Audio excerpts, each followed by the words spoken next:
Hello dear students, welcome back to SJ's English tutorial.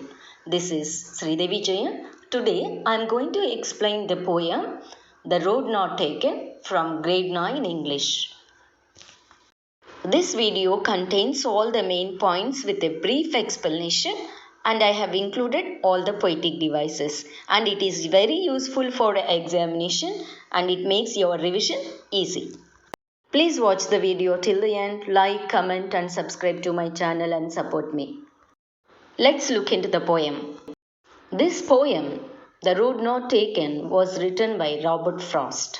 He was an American poet. His first work published in England before it was published in the United States. He was born on March 26, 1874 in US. He left the world on January 29, 1963 in US. His famous works are The Road Not Taken, Stopping by Woods on a Snowy Evening, Mending Wall, etc. Let us see the theme of the poem. The main theme of the poem is about the choices we make in our life. Our life is the result of our choices that we made in the past. The choice which we made creates our fortune in the future. Wrong ways will not yield happiness. This poem is about the choice that we left in our life, that is, the road not taken. The poet expresses human feeling about the choice that they left in the process of decision making. We must be careful before we decide the path of our life. This poem has 4 stanzas and each stanza has 5 lines. The Road Not Taken, first stanza. 2 roads diverged in a yellow wood, and sorry I could not travel both, and be one traveller long I stood, and looked down one as far as I could, to where it bent in the undergrowth. See the rhyming words in this stanza. Would, stood, could. So these 3 rhyme together, so mark them as A. Next set of rhyming words are both, undergrowth. So mark them as B. Hence the rhyme scheme of this stanza is AB, AAB. I will explain you the meaning of this stanza now. It was autumn season. The leaves on the trees are in yellow color. The poet is traveling and he has come to a place where the 2 roads are separated into the yellow woods.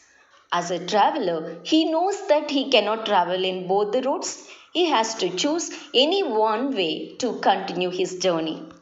The 2 roads symbolize the 2 choices in our life which we come across. The poet says that he stood long time and was looking at the roads. This act shows his dilemma in selecting the suitable path to continue his journey. He looks into one road which is bent into the undergrowth of the yellow woods. The thick growth of the plants and bushes represent the unrevealed world that the poet has to travel.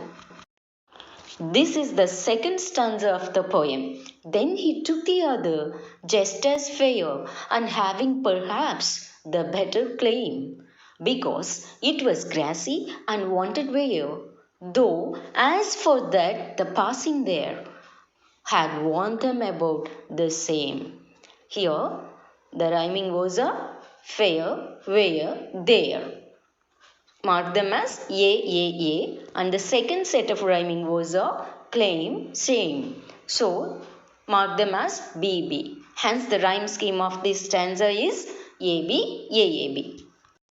Now let me tell you the meaning of the second stanza. The poet has selected second road because it is fair and is looking better. It is grassy, so it suggests that the second road is less travelled.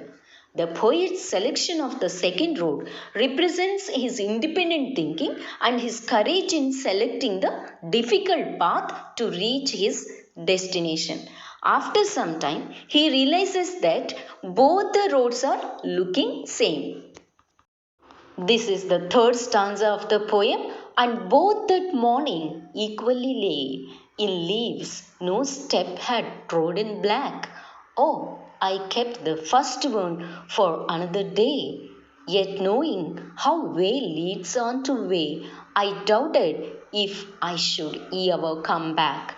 The set of rhyming words are lay, day, way. Mark them as ye. The second set of rhyming words are black, back. So mark them as B. Hence the rhyme scheme of this stanza is AB. Now let's see its meaning. Both the roads are laid equally, that means looking same. The leaves under the trees are not crushed under the feet and turned the road black. This suggests that both the roads are travelled by few people. He postpones the first road for another day and decides to continue his journey through the second road. He knows that this choice leads to other choices, and he knows very well that he never comes back to choose the other choice that he left. Dear students, this is the fifth stanza and last stanza of the poem. I shall be telling this with a sigh. Somewhere, ages and ages hence, two roads diverged in a wood, and I took the one less travelled by, and that has made all the difference. Let us see the rhyming words in this stanza. Sigh, I, by rhyme together, so mark them as ye. Similarly, hence difference rhyme together, mark them as B. So the rhyme scheme of this stanza is AB. Through the last stanza, the poet explains the impact of his choice on his life.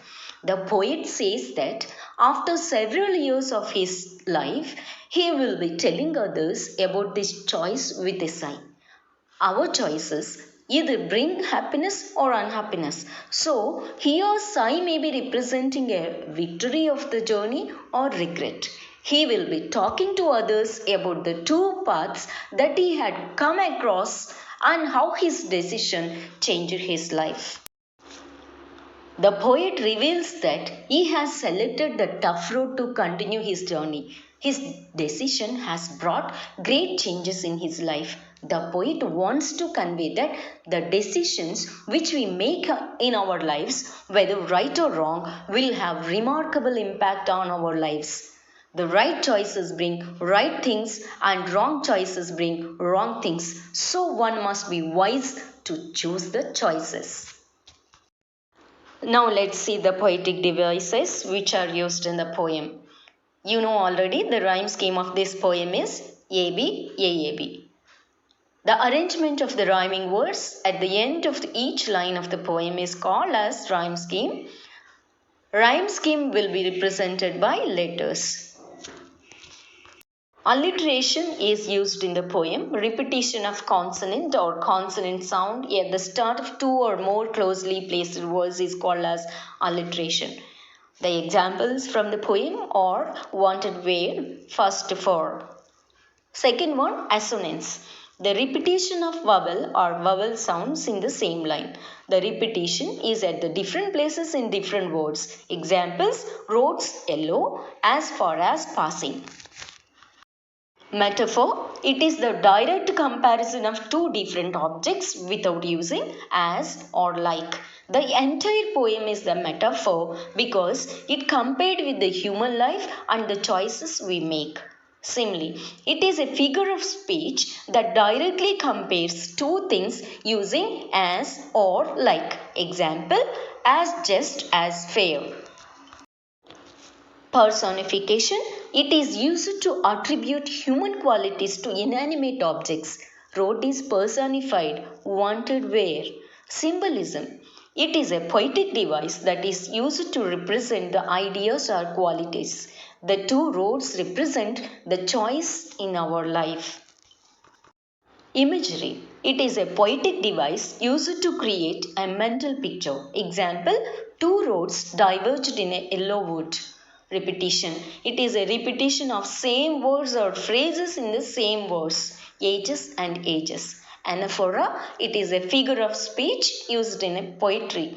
It is the repetition of a word at the beginning of clauses or phrases. Example, and is repeated. That's all about the poem, my dears. I hope you will revise it properly. Thank you for watching. Please don't forget to like, comment and subscribe to my channel English Made Easy, SJ's English Tutorial. I will come back to you with one more topic. Till then, study well. Take care. Bye.